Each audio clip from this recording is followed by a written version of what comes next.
পশ্চিম এশিয়ার সংঘাতের বয়স যত বাড়ছে ততই বাড়ছে তেল নিয়ে উদ্বেগ। গত এক সপ্তাহের হিসেব বলছে আবার বেড়েছে অশোধিত তেলের দাম। যুদ্ধের জেরে স্থিতিশীল হতে পারছে না বিশ্ববাজারে সবচেয়ে বেশি ট্রেড হওয়া ব্রেন্ট ক্রুড।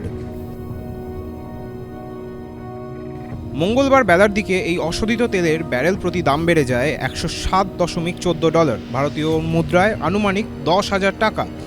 সপ্তাহ কয়েক আগেই প্রতি ব্যারেল অশোধিত তেলের দাম পৌঁছে গিয়েছিল $119। তবে মার্কিন প্রেসিডেন্ট ডোনাল্ড ট্রাম্প যুদ্ধবিরতির প্রসঙ্গ টানলে পরিস্থিতি কিছুটা সামাল দেওয়া যায়। পরে অশোধিত তেলের দাম গত 23শে মার্চ এই ব্রেন্ট ক্রুডের দাম নেমে আসে $100 নিচে। কিছুটা স্বস্তি পান বিনিয়োগকারীরা, স্বস্তি পায় দেশ বিদেশের জ্বালানি উৎপাদনকারী সংস্থাগুলিও, তবে বেশি দিন নয়। তথ্য বলছে 24শে মার্চ থেকে আবার দাম বাড়তে শুরু করে ব্রেন্ট ক্রুডের, যা এবার মাসের শেষ তারিখে এসে ঠেকেছে $107। আমেরিকা ভিত্তিক ওয়েস্ট টেক্সাস ইন্টারমিডিয়েট ক্রুডের দাম আবার খানিকটা কম। সিএনবিসির দেওয়া তথ্য অনুযায়ী এই অশোধিত তেলের দাম এখন ব্যারেল প্রতি $102 চলছে, ভারতীয় মুদ্রায় প্রায় 9,500 টাকা।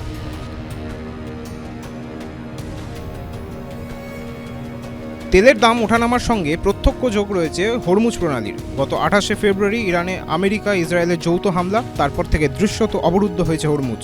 নানা বিধিনিষেধ জারি করেছে তেহরান। শত্রু দেশের জাহাজ হরমুজ পারাপার করতে পারবে না বলেই ঘোষণা করে তারা। তবে ছাড় রয়েছে ভারত, রাশিয়া, চীনের মতো বেশ কয়েকটি বন্ধু দেশের ক্ষেত্রে। হরমুজ নিয়ে বিবাদ মেটার যে কোনো পরিসর তৈরি হয়েছে এমনটা নয়। ট্রাম্প সংঘর্ষ বিরতি নিয়ে নানা রকম দাবি করলেও সেই সকল দাবিকে খারিজ করেছে ইরান। উল্টে হরমুজের পূর্ণ কর্তৃত্ব পেতে মরিয়া তারা। ইতিমধ্যে ইরানের সংসদে দাবি উঠেছে হরমুজের টোল ব্যবস্থা চালু করার। তাসনিম ও ফার্স নিউজ এজেন্সি আগেই জানিয়েছে সেই মর্মে একটি খসড়া বিলও তৈরি হয়ে গিয়েছে। সুতরাং হরমুজের কাঁটায় এখন পুরোপুরিভাবে বিদ্ধ হয়েছে বিশ্ব অর্থনীতি। চড়চড়িয়ে বাড়ছে তেলের দামও।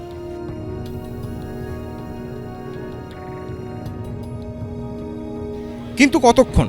সিঙ্গাপুর ভিত্তিক সংস্থা ওসিবিসি তাদের সাম্প্রতিক একটি গবেষণায় জানিয়েছিল বিশ্ববাজারে প্রতিদিন 1 কোটি অপরিশোধিত তেলের ব্যারেলের ঘাটতি তৈরি হয়েছে। উড ম্যাকেনজির বিশেষজ্ঞ আন্তর্জাতিক সংবাদ মাধ্যম আল জাজিরাকে বলেছিল, যুদ্ধ না থামলে এই বছরের মধ্যেই অপরিশোধিত তেলের দাম ব্যারেল প্রতি $150 থেকে $200 পর্যন্ত চলে যেতে পারে। একই অনুমান পশ্চিম এশিয়া বিষয়ক বিশেষজ্ঞদেরও। তার মধ্যেই আবার ট্রাম্পের স্থল অভিযানের হুঙ্কার পরিস্থিতি সামাল দেওয়ার পরিবর্তে আরও গোলমেলে করে দিতে পারে বলেই মত একাংশের। এ তো গেল বিশ্বের কথা। নয়াদিল্লি তারা কি ভাবছে? সম্প্রতি তেল মন্ত্রক তরফে বিবৃতি দিয়ে জানানো হয়েছিল, দেশে যা অশোধিত তেল মজুত রয়েছে তাতে আগামী 60 দিনের চাহিদা মেটানো যাবে। সুতরাং দেশের অন্দরে জ্বালানি নিয়ে যে বিরাট চিন্তার আবহ রয়েছে এমনটা নয়। আবার বিশ্ববাজারে কমেছে বাস্কেটের দামও। বলে রাখা প্রয়োজন, বিশ্ববাজার থেকে বিভিন্ন তেল মিলিয়ে মিশিয়ে কিনে থাকে ভারত। যে বাস্কেট থেকে এই তেল কেনা হয় তার দাম কিছু সপ্তাহ আগেও $146 পৌঁছে যায়, যা এখন নেমে চলে এসেছে $118। ফলত তৈরি হয়েছে কিছুটা স্বস্তির জায়গাও। ABP live. এবিপি আনন্দ এগিয়ে থাকে, এগিয়ে রাখে।